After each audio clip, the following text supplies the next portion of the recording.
Here we are at Sealing Penguin Coast, which is our home for African penguins, which is actually one of the most threatened penguins in the world. As head of conservation programs here at the zoo, I spend a lot of my time working with different species around the world. We've got the gorse bush sitting in the middle, and it's sort of a sandy substrate. Now that's very similar to the conditions you'll find in South Africa. Actually, we can pick a few individuals out here. You can see they've got bands on their arms which identifies them by number. See the little marks on their chest? Well, actually they're like fingerprints of humans, because every penguin has got its own group of spots on its chest. The camera takes a picture of these penguins as they come out. It identifies that particular penguin. One thing you'll notice at Bristol Zoo is you can actually wander underneath the water here. When you see them underwater, that's when they really come into their own. They look like they're flying. Absolutely wonderful.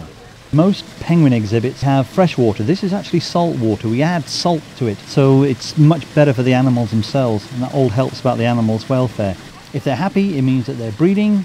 If they're breeding, it means we can then look at some sort of conservation action plan about getting the chicks back into the wild, which is ultimately the most important thing. We're delighted to say that we've had 15 chicks bred this last year from 25 pairs, which is pretty fantastic.